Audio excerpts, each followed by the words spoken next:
12월 2021년 마지막 달이 마지막 첫 번째 주일이 시작됐습니다.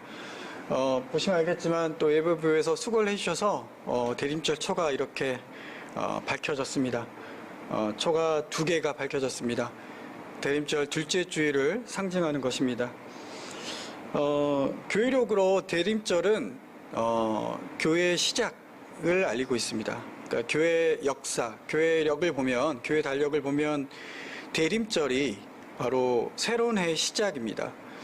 그런데 12월을 지나고 있는 우리는 우리가 사는 시간으로 보면 올해 마지막을 보내고 있죠. 그래서 이 12월이 주는 의미, 대림절에 갖는 의미를 보면 마무리 혹은 새로운 시작을 동시에 담고 있다고 볼 수 있습니다. 네. 잘 안 들리세요? 네.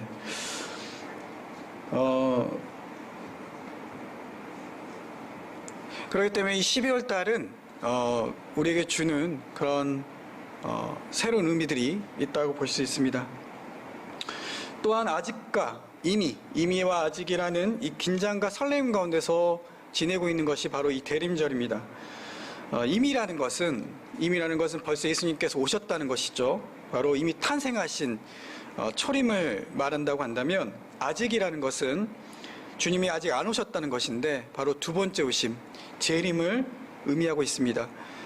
우리 기독교인들은 예수님의 오심과 예수님의 다시 오심 사이에 살아가고 있는 그런, 어떻게 보면 역사적으로 중간에 해당되는 시기를 지내고 있는 사람들입니다. 종말을 희망하면서 종말 가운데 거하는 사람들입니다. 그렇기 때문에 우리의 삶은 늘 이미와 아직 사이에 있습니다. 매년 반복되는 대림절을 우리가 지나고 있습니다. 혹여나 이 대림절 지나다 보면은 그냥 하루하루 우리가 일상적으로 보내는 그런 하루하루처럼 지낼 때가 많지만, 분명히 우리가 기억하는 대림의 의미를 생각한다면 우리는 익숙함을 떨쳐버리고 주님을 기다리는 마음을 가지고 두려움과 설렘 사이에서 이 시기를 지나야 합니다. 김용택 시인이 쓴 첫사랑의 시를 보면 이런 구절이 있더라고요. 사랑이 시든 게 아니라네, 다만 우린 놀라움을 잊었네. 대림절이 매해 반복되는 것이라서 우리에게 익숙함이 오는 것이 아니라, 우리가 그 익숙함 때문에 오히려 대림절이 가져야 될 그 놀라움, 그 긴장과 설렘을 잃어버린 게 아닌지 한번 살펴봤으면 좋겠습니다.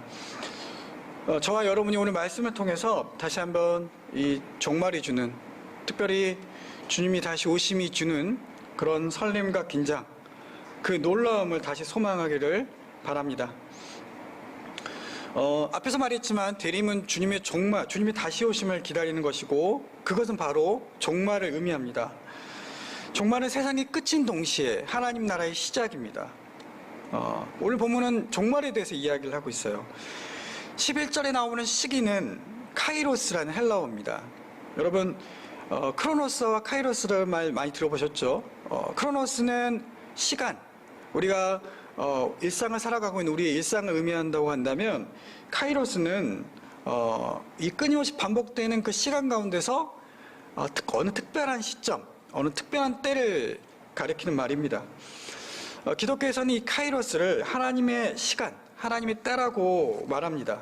즉, 하나님께서 결정적인 때에 인간의 역사 속에 개입하셔서 이전과 다른 새로운 시대를 여셨다는 것으로 이 카이로스란 말을 사용하고 있습니다. 대표적인 말이 누가복음 1장 15절에 나와 있는 말입니다. 이르시되 때가 찼고, 여기서 때는 카이로스죠. 하나님 나라가 가까이 왔으니 회개하고 복음을 믿어라. 바로 예수 그리스도께서 공생을 시작하실 때 하신 말씀, 그때가 찼다는 말이 바로 카이로스입니다. 오늘 그 카이로스란 말이 오늘 우리가 읽은 본문 11절에 그렇게 기록되어 있습니다. 이것은 단지 2000년 전 로마교인들이 가지고 있는 그런 시간적인 개념이 아닙니다. 오늘 우리에게도 여전히 공유하고 있는 세계관입니다. 즉, 예수 그리스도의 십자가의 죽음과 부활을 통해서 이 세상이 새로운 시대로 접어들었습니다. 그것이 바로 하나님 나라의 시작이라고 우리는 말할 수 있습니다. 그러나 아직 세상 나라가 망한 것도 아니고 하나님 나라가 이미 완성된 것도 아닙니다. 그래서 우리는 하나님 나라와 하나님 나라가 시작과 하나님 나라의 도래를 살고 있는 그런 사람들입니다.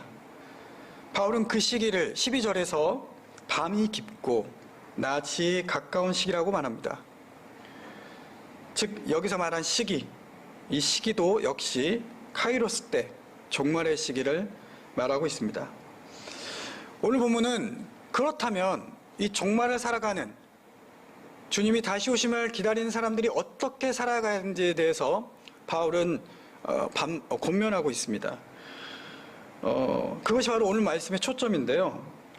11절 보면 먼저 바울은 종말을 기다리는 그리스도인들이 살아야 될 덕목으로 자다가 깨어날 것을 말하고 있습니다. 여러분, 잠은 영적인 죽음을 이야기합니다. 여러분, 이 깨다란 말 들어보시면 우리 복음서 읽다 보면 깨어 있어라, 깨어 있어라, 이 말과 연관되는 걸 보면 바로 종말과 연관되어 있다는 것을 우리는 알 수 있습니다. 예수님께서는 그 날과 그 시대를 알지 못한다고 하면서 제자들에게 말을 하죠. 깨어 있으라 라고 권면합니다.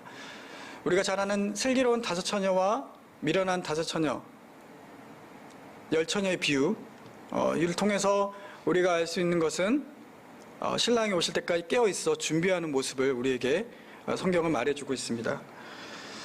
여기서 깨어 있다는 말은 영적인 죽음에서 다시 일어난다는 것을 얘기하고 있는데요. 이 깨어 있다는 단어는 이 부활을 의미하는 그 헬라어 단어와 같은 어구를 사용하고 있습니다. 에게이로라는 단어를 사용하고 있는데 바로 깨어 있다는 말 자체는 일어났다, 바로 부활의 상태를 의미한다고 볼 수 있습니다. 하나님의 베풀어주신 카이로스 때를 살아가는 우리 그리스도인들에게 필요한 것은 잠에서 깨어나야 한다는 것입니다. 그런데 우리가 앞에서 얘기했듯이 주님이 오시는 그때, 그 시간은 우리가 알 수가 없죠. 여러분 알 수가 없잖아요. 어떤 사람은 안다고 하더라고요. 근데 우리가 성경을 보면 주님께서 그 때와 그 시기를 모른다고 분명히 말해주고 있습니다. 하늘의 천사로 모른다고 말하고 있습니다. 아들도 모르고 오직 아버지만 아신다라고 말하고 있죠. 그런데 여러분, 우리가 알다시피 그 날이 언제인지는 모르지만 적어도 그 날이 가까워지고 있다는 것은 우리가 알 수 있습니다. 앞에서 바울이 얘기한 것처럼 밤이 깊고 낮이 가까운 시기, 즉 낮이 가까워지고 있다라는 것은 우리가 알 수 있죠. 적어도 종말의 때가 언제인지 모르지만 분명히 우리에게 가까워지고 있다는 것은 사실입니다. 그런데 이 단순한 사실을 우리가 알 때 지적인 동의로만 알 수 있는 것이 아닙니다. 우리가 깨어 있어야만 주님의 날이 가까우고 있다는 것을 알 수가 있습니다. 여러분, 깨어 있다는 것은 바로 이 크로노스 시간에서 카이로스를 경험한 걸 말씀드렸죠. 그 깨어 있는 그 순간, 그것을 우리가 인지하지 못한다면 우리가 종말의 때가 가까우고 있다는 그런 객관적 사실에 대해서 알아도 안다고 말할 수가 없는 것이죠. 오늘 우리가 읽은 로마서 13장 11절에서 14절 말씀과 연관되어 있는 인물이 있습니다. 뗄래야 뗄 수 없는 인물이 있어요. 기독교 역사 중에서 가장 위대한 교부로 알려진 아우구스티누스입니다. 이 어거스틴은 젊으나 굉장히 방탕하게 살았다고 합니다. 그리고 점성술과 만이교회에 심취되어 있다고 그는 고백하고 있어요. 어느 날 어거스틴이 이탈리아 밀란에서 당시 기독교의 거성인 암브로시우스를 만나면서 만이교와 결별하고 기독교로 개종하게 됩니다. 기독교로 개종하면서 그의 마음속에는 끊임없이 그 마음을 흔들고 있는 질문이 있었습니다. 바로 죄에 대한 고민과 고충이었습니다. 그 영적인 갈등으로 인해서 그는 굉장히 큰 고통 속에 있었다고 말합니다. 불안하고 고독하고 외로운 그 순간순간을 어거스틴은 보내고 있었다고 해요. 그런데 어느 날 담 너머에서 아이들의 동요가 들려왔다고 합니다. 이 동요 가사가 톨레레게라는 말이었습니다. 아이들이 말한 동요의 톨레레게는 들고 읽어라는 말입니다. 이 노래만을 듣는 어거스틴은 곧바로 성경을 들고 와서 성경을 폈더니 바로 오늘 본문의 말씀이 나왔다고 해요. 특별히 13장 13절에서 14절 말씀이 그의 눈에 들어왔다고 합니다. 이 말씀을 통해서 어거스틴은 회심을 하게 되고 그리고 세례를 받게 되었습니다. 그리고 기독교 역사에서 빼놓을 수 없는 위대한 교부가 되었습니다. 여러분, 깨어있다는 것은 이렇게 불편하고 불안하게 사는 것을 말합니다. 어거스틴이 죄에 대해서 고민하지 않았다면, 어거스틴이 죄를 해결할 수 있는 것에 대해서 고민하고 불안하지 않았다면 그는 그 음성을 듣고, 하나님이 주시는 그 음성을 듣고 그냥 흘려보낼 수도 있었을 것입니다. 하지만 그는 불안하고 불편했습니다. 고민했죠. 내가 그리스도를 살아가고 해서 어떻게 살아야 될지, 자신을 끊임없이 괴롭히는 죄의 문제에 대해서 그는 해답을 찾고자 했습니다. 그 불편하고 불안한 순간 그는 깨어 있었습니다. 그래서 그는 회심을 경험하고 만 것이죠. 여러분, 우리가 깨어 있다는 것은, 자다가 일어났다는 것은 불편하게 사는 거예요. 여러분, 자는 게 얼마나 편해요. 세상 걱정 없잖아요. 그 순간만큼은. 그런데 우리가 일어나서 움직인다는 것은 우리가 노동을 해야 한다는 것이고, 삶을 살아야 한다는 것이고, 우리가 힘든 생활 속에서 몸을 부대껴야 한다는 것입니다. 그 순간에 바로 우리는 깨어있음을 경험하고 있고, 더 나아가서 우리가 살아있음을 우리는 경험할 수 있는 것이죠. 우리가 영적으로 깨어있다는 것은 바로 이런 움직임, 바로 하나님에 대해서, 하나님 뜻과 하나님의 시간에 대해서 우리가 고민하고, 그리고 나의 문제 가운데서 내가 그리스도인으로서 어떻게 살아야 될지를 늘 고민하고 불안해하는 그 상황 속에서 우리는 우리 영적의 깨어있음을 발견할 수 있습니다. 그런 불안을 경험한 사람들이야말로 오늘보다 내일 종말이 가까우고 있구나 라는 이 보편적 사실에 대해서 인정하게 되고, 그 인정을 통해서 우리 삶이 더욱더 하나님이 원하시는 방향으로 갈 수 있다는 것입니다. 두 번째, 12절에서 14절 말씀을 보면 잠에서 깨어난 이들에 대해서 해야 될 일을 말해주고 있습니다. 12절 보면 어둠의 일이 나오고요. 14절에서는 정욕을 위한 육신의 일이 나옵니다. 그리고 13절에 보면 그 일에 대한 구체적인 설명이 나옵니다. 방탕, 술 취함, 음란, 호색, 질투, 쟁투입니다. 우리가 유심히 봐야 될 구절은 14절의 육신의 일입니다. 육신의 일. 사람이라면 육체를 떠나서 살 수 없기 때문에 우리는 기본적으로 육체의 욕망을 거스를 수가 없습니다. 근데 여러분, 문제는 뭐죠? 그 욕망을 정욕을 위하여 사용하는 것입니다. 즉, 하나님 뜻에서 먼 육신의 활동, 그런 일을 위한 신체적 남용, 쉽게 말해서 허무하고 허황된 일을, 덧없는 일을 행하는 것이 바로 어둠 속에 지내는 일이라는 것이죠. 여러분, 우리가 아무리 그때를 안다고 해도, 종말의 때가 가까워온다는 것을 안다고 해도 우리 삶이 바뀌지 않는다면 우리는 깨어도 깨어있는 것이 아닙니다. 우리가 하나님 뜻에서 고민하고, 그 다음에 의심하고 불안해할지언정 그것을 통해서 우리가 하나님이 원하신 바를 하지 않는다면, 하나님이 원하시지 않는 것을 우리가 버리지 않는다면 우리는 깨어도 깨어있는 삶이 아니라는 것이죠. 여러분, 제가 예를 하나 들어볼게요. 여러분, 2050 탄소 중립이란 말 들어보셨습니까? 탄소 중립이란 말은 그 인간이 배출한 온실가스의 양을 최대한 줄이고, 결국 남아있는 온실가스의 양이 제로가 되게끔 하는 그런 말을 지칭하는 말이라고 해요. 여러분, 지구온난화로 인해서 생태계가 파괴되고 이상기후 현상들이 세계 곳곳에서 많이 일어나고 있습니다. 우리나라도 최근 30년 사이에 평균 온도가 1.4도가 상승했다고 해요. 근데 국제사회에서는 1.5도로 맞추자. 2도가 되면 굉장히 더 많은 이상기후 현상이 일어나고 생태계 파괴가 될 거기 때문에 국제사회는 그것을 약속하는 파리 협정을 맺었습니다. 그래서 인류가 1.5도 지구의 온도를 1.5도 내로 우리가 막자. 절대 2도가 되지 않도록 해보자라고 합니다. 그리고 이 탄소 중립, 결국 우리 지구에 있는 온실가스 양을 제로로 만든 일을 2050년까지 우리가 해보자라고 말합니다. 결국 2050년도가 되면 여러분 화석 에너지로 사용하고 있는 모든 것들은 우리가 사용할 수 없게 되는 일이 벌어질 겁니다. 아마 제가 2050년까지 살아있지는 않을 것 같아요. 아마도 그럴 것 같습니다. 그래서 여러분 우리가 이렇게 생각할 수 있죠. 나와 상관없는 일이라고 생각할 수 있죠. 종말의 때가 정해진 거라고 볼 수 있습니다. 화석 에너지가 종말이 되어가고 있는 것이죠. 현재로. 그럼 여러분 우리는 어떻게 살아야 될까요?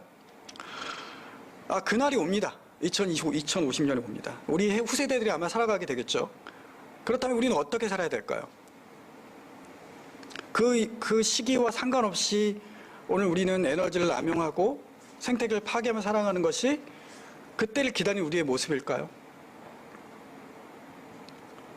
우리가 그때 2050년에 탄소 중립이 된다고 우리가 약속을 하고 있는데 그때가 되기 위해서 우리가 살아가는 그 목적이 무엇이냐면 바로 생태계가 더욱더 안전해지고 또 지구온난화가 좀 더 안정화돼서 후대를 살아가는 이들이 더욱더 안전하게 살아갈 수 있는 지구, 그리고 이 생태계가 파괴되지 않는 것을 막는 것, 거기에 초점이 있다면 우리는 그 일에 대해서 매진을 할 필요가 있죠. 마찬가지로 우리가 예수님이 다시 오시는 그날을 우리가 살아간다고 했을 때 우리가 그때가 우리 지금보다 가까워진다는 것을 아는 것에 그치는 것이 아니라 하나님이 원하시는 일을 하고 하나님이 원치 않으신 일 우리가 하지 말아야 되는 그런 행동이 우리에게 주어졌다는 것입니다. 여러분 우리 현대 살아가는 우리 삶을 보세요. 정욕을 자극하는 것들이 너무나 많죠. 인간의 욕심을 자극하는 것들이 너무나 많습니다. 그래서 사도 야고보가 우리에게 권면하잖아. 하나님께서 다 너희 기도를 들어주시는데 기도에서 구하지 못하는 것은 너희 기도가 이루어지지 않는 것은 너희가 정욕을 위해서 기도하는 것 때문이다 라고 말을 하잖아요. 오늘 우리를 살아가는 우리 인간의 모습 가운데서 우리는 우리의 욕심을 자극하는 유혹들이 너무나 많음을 고백하게 됩니다. 특별히 돈에 대한 욕구는 우리의 인간성을 말살시키고 또 우리 삶을 쉼없이 자극하고 있어요. 돈으로 살 수 없는 것이 거의 없는 이 세상을 살아갈 때 우리는 돈을 가지고 있는 것이, 돈을 사용하는 것이 우리 살아감의 어떤 증명이 되기도 합니다.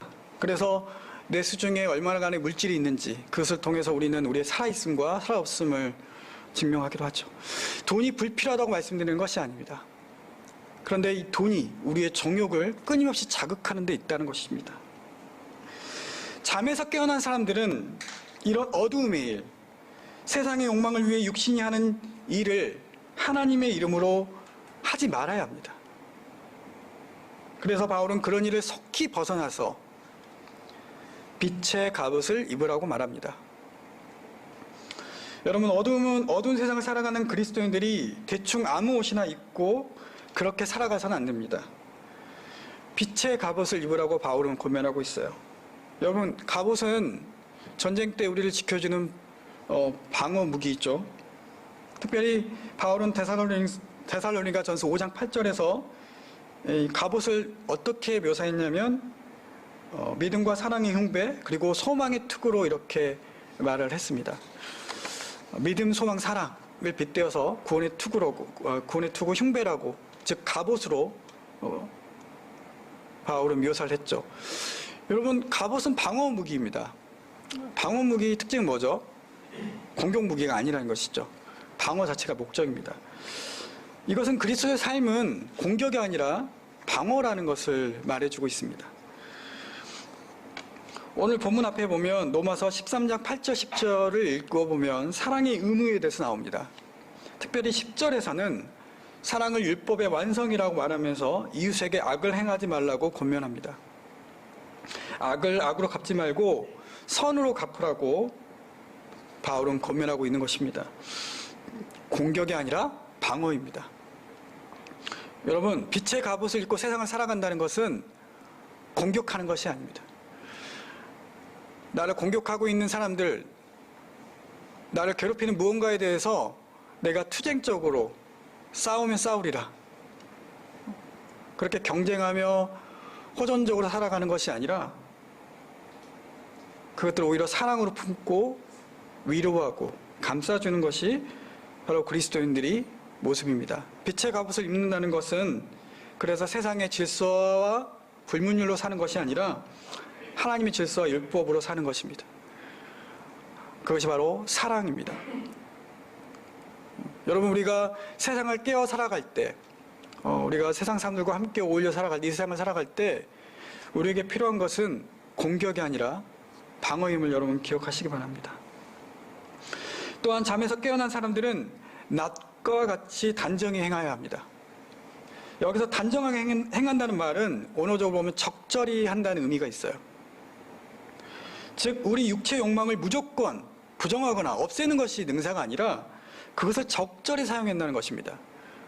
우리가 오해할 수 있어요. 육체일을 버려라 라고 했을 때 그 육체일에 대해서 육체 욕망을 버리는 것으로 우리가 생각할 수 있지만, 제가 앞에서 얘기했지만 정욕을 위한 육체의 욕심은 우리는 버려야 하지만 마땅히 육체를 입고 있는 우리들에게 가지고 있는 기본적인 욕망, 욕심은 우리가 적절하게 누려야 합니다. 그러면서 바울은 14절에서 그리스도의 옷을 입어야 한다고 권면합니다. 그리스도의 옷은 우리가 예수 그리스도의 이름으로 세례받는 것을 1차적으로 의미합니다. 그리고 한편 그 옷이라는 것은 그 사람을 말해주는 것입니다.